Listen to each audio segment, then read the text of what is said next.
Welcome to my channel Guru Newton.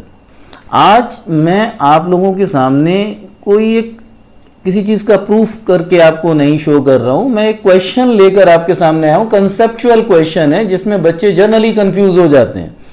Question है कि if Coulomb's law involve 1/r³ dependence instead of 1/r², would Gauss law still hold?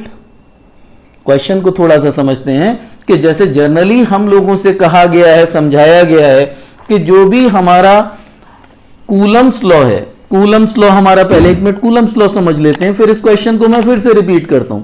Coulomb's law हमसे कहता है कि the force between any two charges directly proportional to the product of the magnitude of the charges and it is inversely proportional to the square of the distance between them. तो यहां हमसे यह कहा जाता है F इज इक्वल्स टू, हम इस proportionality sign को हटाते हैं, 1/4πε0 यूज करते हैं। शॉर्ट में आपको ये चीज बताने की कोशिश कर रहा हूं कि ये रूल हमारा गॉस लॉ के लिए आ जाता है 1/4πε0 Q1 Q2 ओवर r²। अब क्वेश्चन आपसे जो पूछा गया है उनका कहना है कि अगर ये वाली जो कंडीशन है, instead of this if F is directly proportional to the 1/r³, तो क्या हमारा गॉस लॉ होल्ड करेगा यहां पर या नहीं करेगा? तो चलिए समझते हैं इन चीजों को। कोई भी इतना स्पेसिफिक चीजों को अगर हमें समझना होता है तो थोड़ा हमें डेप्थ में जाना होता है। तो अगर जैसे मैंने आपको बताया है कि सपोज हम मान लें कि अगर कोई भी हमारा एक चार्ज है, हम किसी भी चार्ज को मान लेते हैं और वो चार्ज की एक गॉसियन सरफेस ले लेते हैं। इस जगह ये हमने माना इसका गॉसियन सरफेस क्या हो जाएगा, this is your Gaussian surface.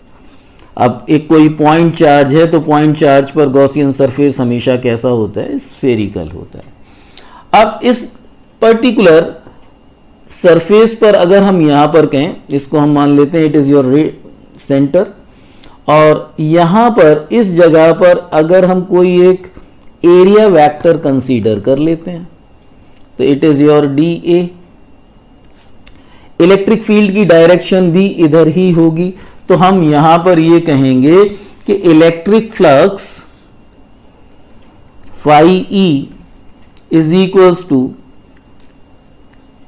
Total integration of E dot dA।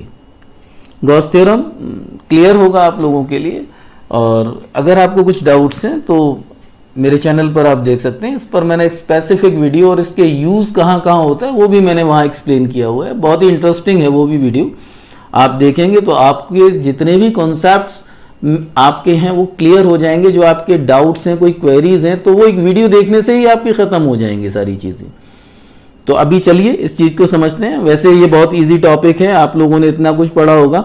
अब हम इस चीज पर बात कर लेते हैं कि अगर हमसे ये कहा गया कि इट इज, अब E हमारा क्या हो जाएगा इसके अकॉर्डिंगली, अगर इस रिप्लेस्ड कंडीशन को हम लगा दें तो यहां पर E will be equals to 1/4πε0 if we are using this one instead of this second one।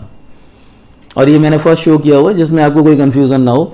अगर हम सेकंड रिलेशन को ना लें, यहां पर हम क्या ले लें, इसकी जगह पर F inversely proportional two cube of R, तो यहां पर यही इलेक्ट्रिक फील्ड आपका हो जाएगा, इट इज Q/r³। अब अगर हम इस वैल्यू को यहां पर लगा देते हैं 1/4πε0, it is Q/r³ and it is dA। क्योंकि EdA को अगर आप लिखोगे तो डायरेक्टली आप क्या लिखोगे, it is integration of EdA cos 0। cos 0 की वैल्यू 1 हो जाएगा। तो अब यहां पर आप इसे इंटीग्रेट करोगे तो क्या आ जाएगा, इंटीग्रेट करने पर आप देखेंगे कि 1/4πε0 you are taking outside and it is Q/r³ and total integration of dA। तो अगर यहां पर हम देखते हैं φE किसके बराबर हो जाता है, 1/4πε0 इट इज Q/r³। और अगर हम सरफेस एरिया देखेंगे, फिर देखिए उसी टॉपिक पर हम बात करते हैं कि अगर हम इंटीग्रेशन कर रहे हैं और ये छोटे छोटे एरिया एलिमेंट्स ले रहे हैं, इसका मतलब हम ये देखें कि टोटल एरिया कितना होगा, तो टोटल इंटीग्रेशन का साइन ये कहलाता है, दिस इज योर DA।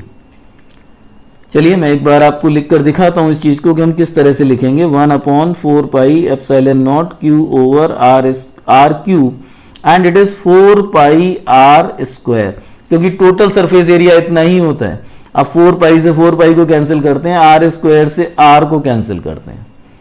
तो यहां हम ये देखते हैं कि जो फाई E की वैल्यू निकल कर आया, हमें फाई E की वैल्यू आ गया Q by epsilon not R, जबकि हमसे यह कहा जाता है कि टोटल फ्लक्स किसके बराबर होता है? टोटल फ्लक्स को अगर आप गॉस थ्योरम को देखेंगे तो गॉस थ्योरम में स्टेटमेंट सीधा कहा जाता है कि phi E is equals to Q by epsilon naught. तो यहां डिपेंडेंसी आ गया, आप देख रहे हैं यहां पर ये टर्म R आ चुका है। तो अब हम यहां पर कहेंगे कि this flux will depend on the size of the sphere. इसका मतलब क्या हो गया कि R पर डिपेंड कर रहा है, तो फ्लक्स किस पर डिपेंड कर रहा है? Flux will depend on the size of A sphere. और गॉस थ्योरम में हमसे ऐसा नहीं कहा गया है। इसका मतलब क्या हुआ कि ये गॉस लॉ इस कंडीशन में होल्ड नहीं करेगा। उसके लिए जरूरी है कि हम ये माने कि जो भी हमारा कूलम्स लॉ है वो इनवर्स स्क्वायर लॉ को फॉलो करता है। Inverse square law means F inversely proportional to R square. तो मैं समझता हूं ये टर्म और ये कंसेप्ट आपको पूरी तरह से क्लियर हो चुका होगा। अगर आपको मेरा वीडियो अच्छा लगा हो तो प्लीज इसे शेयर कीजिए, और मेरे चैनल पर अगर नए हैं तो मेरे चैनल को सब्सक्राइब कीजिए और मेरे वीडियो को लाइक कीजिए। Thank you.